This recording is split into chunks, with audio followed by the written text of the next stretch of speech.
One. Does higher ed have an enrollment problem or a graduation problem when it comes to Hispanics and Blacks in college?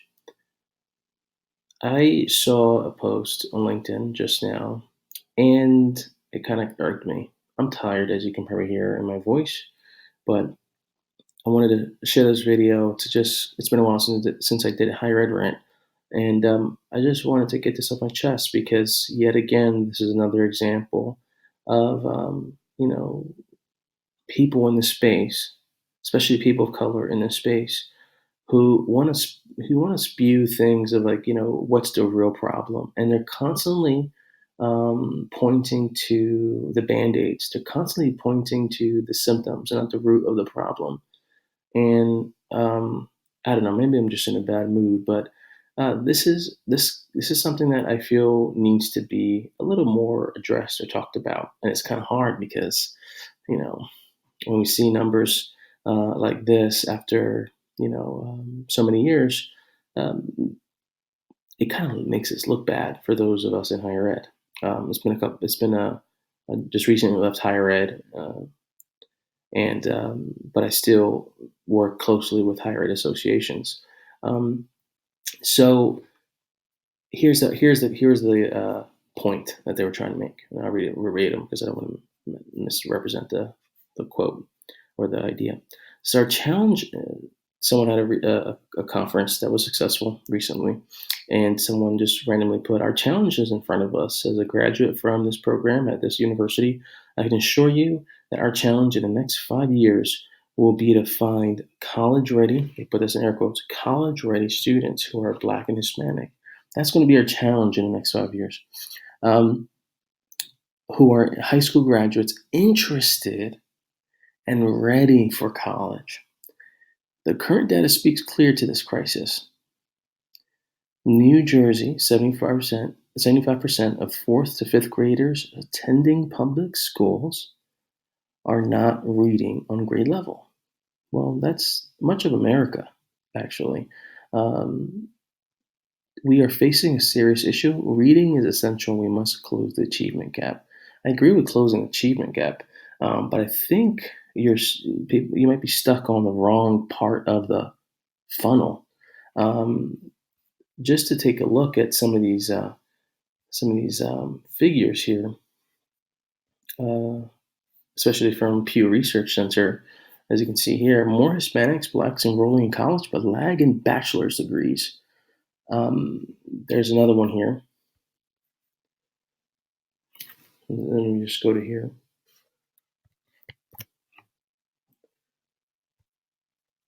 This is from a report. Even when graduation rates rise, Black students at many colleges get left behind. At public colleges with rising grad rates, half see Black-white gap widen. Um, so there is a graduation problem that we have.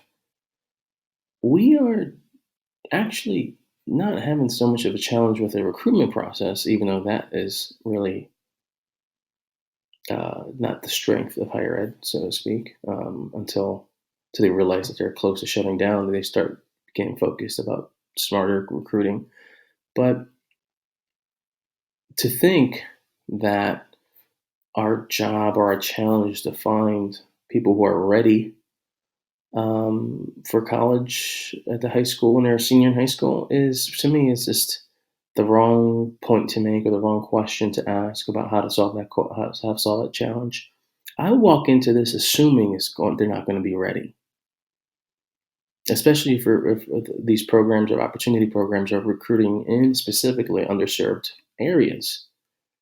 So to me, you're describing the symptom, not the root. And you're describing something that you can't control. Let's be honest. K through 12 is one of the hardest things to influence when it comes to any significant policy change or position change within the school system, let alone even a school. So if higher ed is going to be in the business of influencing K through 12. Good luck. Good luck. Some of the big schools, well-known schools, have high schools will bend over backwards to kind of create pipelines and recruiting, connections with them. But when it comes to the hood, they're not going to care. These schools won't change much. They won't change much to make it easier or less of a challenge to find students who are college ready and interested. That's not happening. And this is in my mind, this is where the opportunity programs, specifically the summer programs, have to step up. Um, there, and it stinks. It's really hard to say this, but we have to make miracles in our summer programs and our opportunity programs.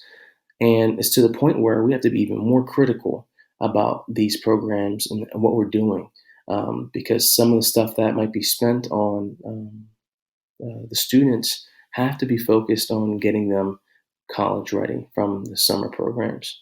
And those, because everyone can go to college if you graduate from high school or even GED.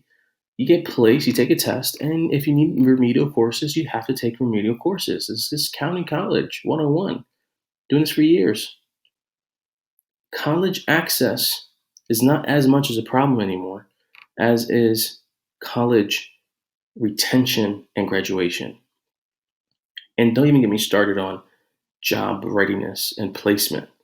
So, just for FYI, if you ever hear someone say, we need to get, our challenge is going to be getting students college ready. No, your challenge is to how do you unearth the diamond in the rough. That's our job in opportunity programs.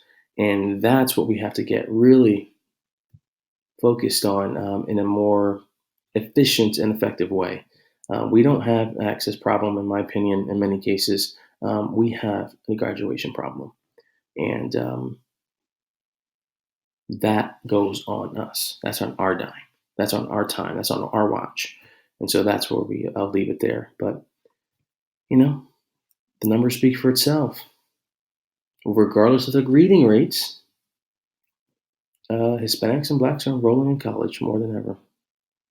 So let's look at what we can do and not try to look at what K through 12 has to do, because that's a lost cause. See you later.